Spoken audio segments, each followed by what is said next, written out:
Okay, so hi again, everyone, and thanks so much for joining us this evening. We're really excited to be bringing you a week's worth of sessions as part of the Tish Tash Year Review. All of the sessions are designed to help keep you inspired and learn some new tips and tricks along the way. So this evening, we're delighted to be joined by pastry chef Jill Donaldson. Jill is the founder of LillyBean by PastryBase. And just a little bit about Jill. So she launched her baking kits after developing some food intolerances, and all of her kits and mixes are allergen free, but they taste like the real thing. So Jill is coming live to us this evening from the US. It's actually her morning. It's about 10 a.m. there. So we're all settling down for the evening, and yeah, Jill's just woke up. So she's going to be showing us a baking and decorating tutorial tonight. So it's going to showcase all of her vegan-friendly cake mixes, and just to add that all of them are available on kibsons.com. So if you do have any questions throughout the session, then please do pop them in the Q&A box, and Jill will answer them all for you. So without further ado, I'm going to hand you over to Jill, and I hope you all really enjoy the session. Thank you so much for that intro, and hello everybody. Good morning for me and good evening for you all. Thank you so much for joining us today. So as was earlier mentioned, I have a line of allergen-free baking mixes and kits called LillyBean by PastryBase. My grandmother was Lillian, I'm Jillian, so they're named in honor of her. She was my baking buddy growing up. But I spent about 12 years in the food and beverage industry, a lot of that time as a pastry chef, baking. And so I was around all of the flour and butter and all of those things all the time, and eventually developed some health issues and food intolerances. So had to find some other ways of enjoying the sweets and pastries that I love in a little bit healthier of a way, in a way that wasn't going to bother me or harm my body. And I decided to develop a brand of products where other people could do this at home very quickly and easily, bake up treats that taste just like the real thing, so you're not having to sacrifice, because I know I'm not going to sacrifice eating cupcakes and treats when I want to treat myself to something sweet. So today I'm going to talk to you a little bit about a couple of vegan baking tricks, some of them using my mixes and some of them using things you might already have in your pantry at home. If you have any questions, as was mentioned, please put them in the Q&A, and then towards the end I'll look through those and give my best answer. But again, thank you so much for being here. So first, I'm going to show you one of our most popular products. It's something that you may or may not already be familiar with, which is a blondie. So if you've never had a blondie before, think of it as a blonde or more vanilla version of a brownie. So sort of that gooey, chewy, bake in a pan, easy to make item.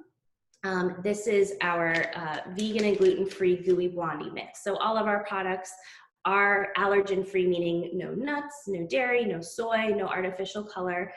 They're all very customizable. So today I'm going to make our blondies using the vegan prep method, which is listed on the back of the mix. But you can prepare this in a variety of ways. So if you are good with dairy milk and that's what you have in your fridge, you can use dairy milk. Today I'm going to use some almond milk. I know that Kibsons carries a really nice line of vegan milk products by Koita and some other great brands, but any milk that you have is fine. Oat milk, flax milk, almond milk, whatever works with your diet and whatever you happen to have works well in all of our products. And that's true for a lot of baking. Even if you're baking from scratch, a lot of times you can just replace whatever's in the recipe as the liquid or the milk with a vegan version, and you can be just fine. The results normally turn out well. I wouldn't recommend using like a thick canned coconut milk, and sometimes when you're cooking with vegan milks on a stovetop, that result could be different too. But when you're baking, usually any vegan milk will work just fine. So I am going to take our gooey blondie mix and just pop it in a bowl. I'm going to add my almond milk, which I said a half a cup of that, which I already have measured out here. And then I'm going to add 1 cup of a fat. So I am going to use peanut butter as my fat today. You could use regular butter. You could use any other sort of nut butter. I have a couple of other vegan or dairy-free fat alternatives. Coconut oil is a great choice. There are various types of vegetable shortenings you could use. There's all sorts of ways that you can sort of do vegan baking alternatives that work really well. Obviously, baking is more of a science, and there are chemical reactions happening. So you can't always just sort of, take anything you have and pop it in, but I'll do my best to give you some tips about what alternatives work really well. And you can always, again, ask me in that Q&A box, or you can feel free to contact me afterwards if you ever have any questions like that. So again, I'm gonna add my ½ cup of almond milk, and then I'm gonna add a cup of my peanut butter. If you use a peanut butter or an almond butter or a cashew butter, any sort of nut butter, you want it to be a creamy version, not the chunky version. So I'm gonna add that to my bowl here. And then the best thing about this blondie mix is that at this stage, you can choose to just stop here, add just those 2 ingredients, mix it up and be done, or you can choose to add a cup of whatever sort of add-in you like. So a traditional blondie is going to have chocolate chips, so that's what I'm going to add. I'm going to add a cup of some vegan chocolate chips. But you can feel free to add nuts or raisins or dried fruit. I like to make breakfast bars with this blondie mix by adding like dried cranberries and walnuts. So you can just sort of feel free to add a cup of whatever sort of add-in you like with this mix. So now you're going to want to stir this up until you have a nice sort of doughy consistency. I'm going to use my bigger spatula here because this one's not going to cut it. But I will say that if you are going to use the non-vegan prep directions on the back of the blondie mix, you're going to add 2 eggs as well as 12 tablespoons of butter, and then again, whatever sort of add-in you want to do and whatever sort of milk you want to do. With the butter, or if you wanted to use one of these other solid fats like the coconut oil or the shortening, you want to make sure that that's melted before you add it into the mix. Otherwise, it's going to be sort of impossible to make this into a easy to work with dough in any fashion. So no need for an electric mixer or anything with this product. You just stir it up until it looks sort of like cookie dough is what it ends up looking like. So I'll try to show you the inside of my bowl here once I get it to that stage. So it looks like that. So that only took me a couple of minutes. Now I'm going to place this into a 9 by 13 inch pan. I know we use inches here in the States. Very silly of us. But the one tip I have for you is you definitely want to line your pan with a piece of parchment paper. That's going to make it super easy to, once these are baked, just pop this out and cut your blondie into bars. Otherwise, it is called gooey blondie mix, so they are pretty nice and gooey and sort of almost molten in the center. So otherwise, it's pretty hard to get them out of the pan, but just a piece of parchment paper lining your pan is all you need. The other tip I have with when you're doing a vegan preparation for the dough gets a little bit sticky. So either wet or dampen your hands just a little bit, or put on some gloves. And that makes it really easy to pat this dough into the pan just to make it nice and even. So I'm just going to place all of this dough here in my pan. And then I'm going to use my gloved hands to spread it out all the way to the edges and corners of the pan. Again, if anyone has any questions about any sort of vegan, gluten-free baking, whether it be about our LillyBean products or not, please feel free to ask, and I will do my best to answer those at the end. So I'm just spreading this all the way to the edges. It's not very thick. It only comes up about maybe a 1/2 inch all the way around the pan. It will rise a bit while baking, but not very much. So they are going to be, when they are baked, I like to cut them into about 2-inch squares. So this could make about 24 blondies for you, so 4 centimeters.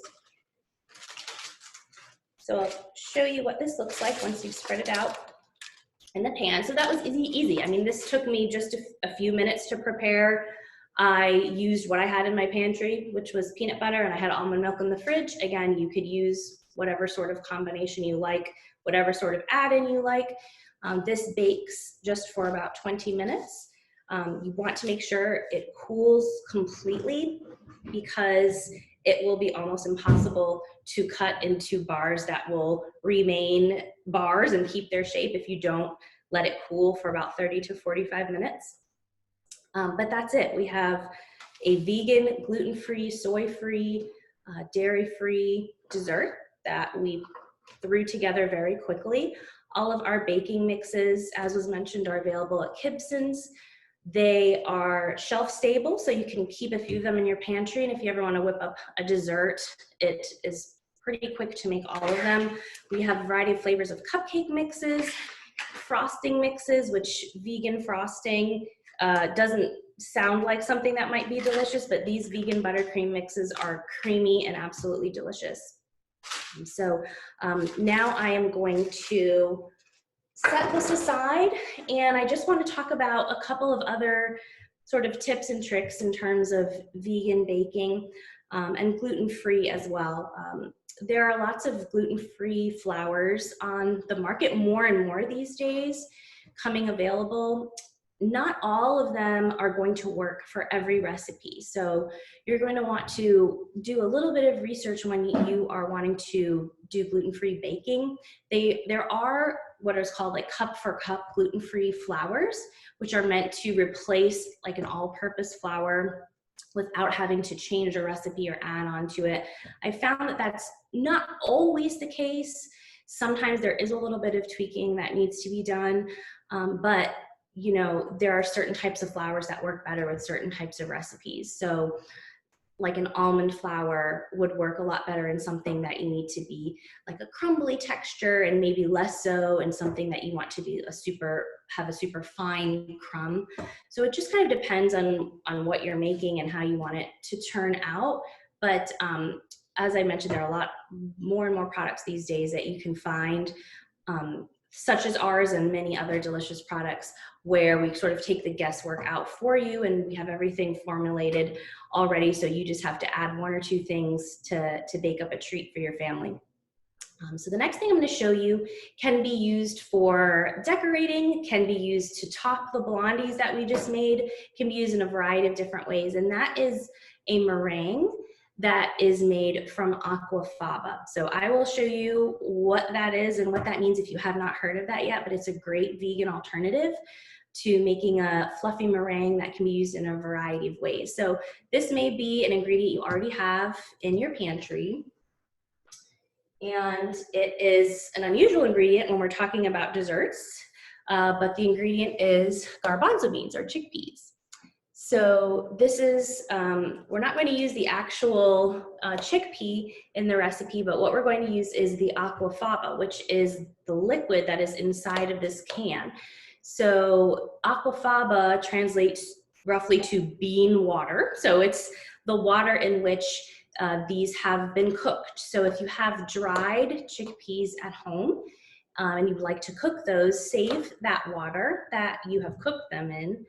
Sometimes you need to reduce it down a little bit to use it in this recipe, because you want the aquafaba to be that sort of thick, viscous consistency that you will normally find in a canned product. So if you're not comfortable using a product in a tin or in a can, you can boil some dry chickpeas, take that water once they've been cooked, reduce that down a little bit, boil it down until it's more of like a syrupy consistency, and then it will be ready to use.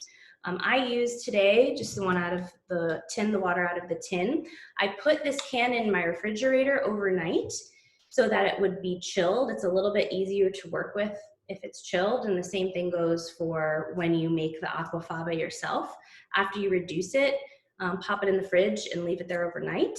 And then when you are ready to use it, it's a little bit easier at that temperature.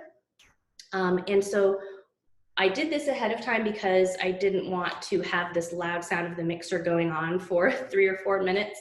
I will turn it on for just a minute to fluff it back up. But all I have done is open this can and drain the liquid into my stand mixer. You can also use a handheld electric mixer.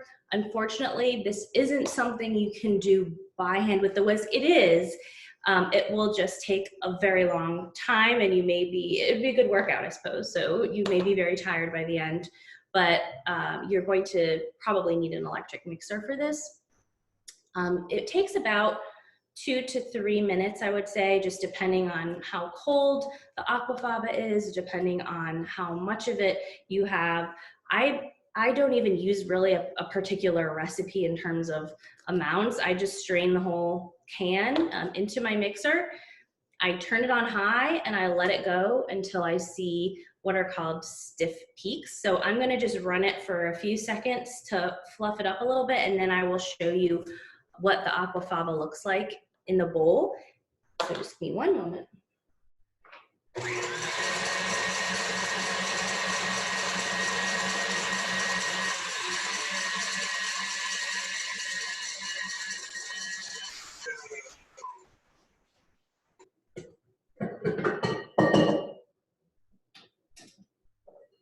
Okay, so I'm gonna do my best to show you here, but this is just, believe it or not, that water that was in the can for about 2 to 3 minutes in my mixer on high. So this is more like what's called a soft peak. Well, I guess that's a stiff peak texture. When you're making a nice firm meringue, you want, when you bring your beater out, you want to see like a tall, stiff peak. I don't know if you can see that. So a soft peak is when it sort of starts to droop a little bit. So you want it to get it to this point. You can see that. It's beautiful, it's white and fluffy. In terms of the taste, you are going to want to, like a regular meringue, which is really just egg whites, you're going to want to sweeten this up and flavor it a bit. So at this point, I would add sugar to taste. I would do it slowly, maybe like a teaspoon at a time, and mix it up a bit more. Add a little bit of vanilla if you have it. You can flavor it up in a lot of different ways, but just for a traditional meringue, a little bit of vanilla bean or vanilla extract and some sugar. And really, it doesn't taste like chickpeas. It tastes, I would say, similar to a meringue. It doesn't have a very strong taste at all. It sort of tastes like what you flavor it with. And once you have gotten it to a flavor as sweet enough for you, at that point you can do so many things with this. So I could take this and pipe it on top of my blondies and put it back in the oven so that the meringue sort of sets. I could use it to top a pie. I could make like a lemon meringue tart or a pie. And I could even use my little food torch to sort of torch the top so you have that like little classic burnt meringue look. You could also pipe it onto a parchment lined baking sheet and bake very low and slow in the oven until you have some crispy meringue cookies.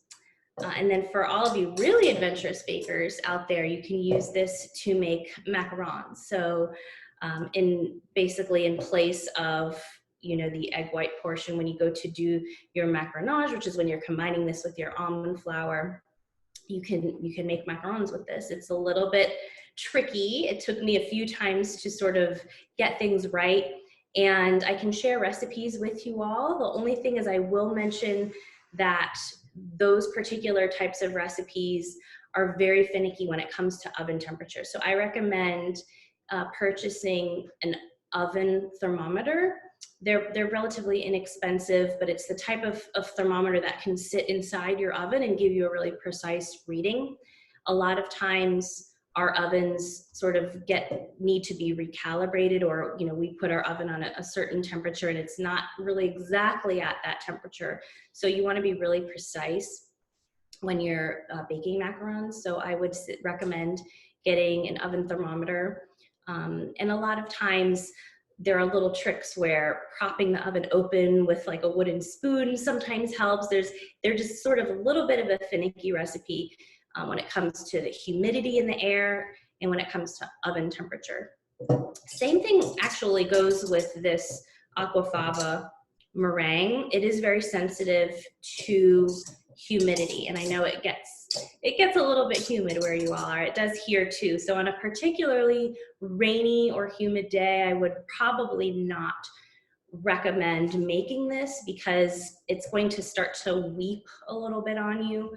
It won't get as firm and it won't bake up as crisp if you're baking the cookies. It just may take a lot longer than it should. So those are the two things that I wanted to share with you all today. I am going to wash my hands and then I'm going to come over to the screen and see if there are any questions that you all have for me to answer. If not, I can tell you some more baking tips and tricks for vegan and gluten-free baking. But I'd also love to hear your stories if you all have a favorite recipe or a favorite product that you like to use, that you'd like to recommend, or a favorite vegan milk that you like to bake with. Let us know and we'll share it with the group.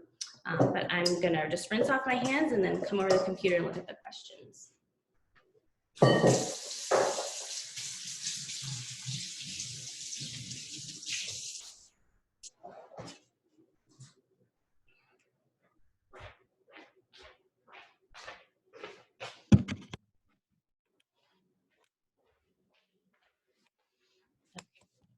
A little bit more up close and personal with everyone here. Okay, so I have a question where someone is asking, what chocolate chips do I use? So the ones I particularly buy are from a grocery store here in the States called Wegmans, but there are brands of chocolate chips that are specifically geared towards vegan or a allergen-free diet. So one of the brands I think is more widely available is called Enjoy Life chocolate chips and products. They make ready-baked cookies and other products as well. But again, the brand's called Enjoy Life. I know you can, if you can't find it at Kibson's or in one of your other local shops, you can definitely get it online. But again, the ones I use are from a grocery store called Wegmans. But either way, both of them are vegan, which means that they do not add a milk powder into the recipe of the chocolate chips. So most chocolate chips, even very high quality brands, Valrhona and Ghirardelli and names that are very well known and that are very high quality chocolate, most of them still add a milk powder into their recipe. So the Enjoy Life and the Wegmans brand that I use are vegan, so they do not add that. They are still considered semi-sweet chocolate chips, and they taste exactly, I think, the same and even a little bit better than others that I've had, but they're also free of soy, gluten. Most chocolate chips also have soy lecithin as an ingredient. So that's another thing to look out for. It's one of those kind of sneaky things where you may not realize that it's in there, but in most chocolate chip brands, they are indeed in there. Let's see if we have any other questions. Okay, someone has asked, what's the reason for vegan and gluten-free cake drying out on day 2? So I'd say there might be a lot of reasons for that. If a particular recipe you're using, or maybe a cake that you've purchased that's vegan and gluten-free tends to dry out. If it has a nut flour, like an almond flour as an ingredient, That could be a reason. I would recommend storing all of your cakes, whether they be, honestly, whether they be vegan or gluten-free, storing them in an airtight container as much as possible. The air is what's going to dry it out. So even sometimes if you have it like on a cake stand or pedestal, just like with a cover on top, sometimes air can still get through and it's going to dry out much quicker. Sometimes refrigeration helps as well, keeping in the moisture, but the number one thing is that it's completely airtight. But as far as why does it seem to dry out sooner, again, I'm not sure what were the ingredients in the particular cake that you had, but I would say it could depend on the blend of flour or the blend of ingredients in the flour. A lot of gluten-free flours have potato or nuts. Ours are nut-free. Ours contain brown and white rice, as well as tapioca and sorghum. But it just could depend on that. Some of those can tend to be drying ingredients or ingredients that dry out quicker. As a pastry chef, that was actually one of my number one things when formulating my recipes is these need to come out moist, because you're right, a lot of gluten-free products tend to be a little bit dry and have sort of a gritty texture. But that's something that is just about the formulation of the recipe. So I would say try storing it in an airtight container, try keeping it in the refrigerator and then bringing it back up to room temperature before you enjoy it. And other than that, those would be my tips. I think we have maybe, what is my favorite nut milk for baking and why? I know we only have another minute or two here. But my favorite nut milk for baking is almond milk. And honestly, that's just because that's what I normally have in the refrigerator and what I add to my coffee and what I drink. But I really don't see very much of a difference in terms of taste and texture, whether I use almond milk or coconut milk or oat milk or flax milk. There's just not enough of it in the recipe and in my particular mixes to make a huge difference either way. So whatever is your favorite works really well. Almond is just my favorite just because I happen to have it and like it. And I tend to use unsweetened vanilla almond milk. And then the last question is, do I have any new launches coming up? Yes, we do have some new products that we're very excited about that are coming up very soon. We will be launching a carrot cake mix. We'll be launching a marshmallow frosting mix for the spring. And then we have a lot of new items coming out for the fall and winter holiday season as well. So we hope that you'll stay tuned and you'll keep an eye on Kibson's for launch of new products. And we hope that you'll try out our LillyBean by PastryBase baking mixes at Kibson's now. So I think we are just about out of time. I'm trying to see if there are any questions that I have not answered yet. Someone says we would like a bread mix. Thank you for the tips. We are working on a bread mix, and we actually are about to launch a pizza crust mix that we're really excited about. That will be coming out very soon. The pizza crust mix is a really fun one. It actually is very unusual because it's when you go to make the mix, you spread the mix out onto a pan and it's almost like the consistency of a cake batter. It's not like a normal pizza dough that you would think of, but it bakes up so nice and crispy and chewy and it turns out really well. So it's fun to make because it's so unusual, but you bake the crust first, par bake it, take it out, put your toppings on, put it back in, and it turns out really lovely. But I'm glad to hear that you're interested in a bread mix because that's something that we're developing now as well. Okay, I think those are all of the questions that I see here. I'm just making sure I didn't miss anybody. But I just want to thank you all so much for spending time with me today in my kitchen. And I hope you enjoyed and learned a couple of things. I hope you'll try the aquafaba. It's really fun. Like I said, you do need to add a little sugar and vanilla because it doesn't really taste like much when it's plain. But I hope you'll give that a try because it's a lot of fun. Thank you again, everyone, and have a good evening.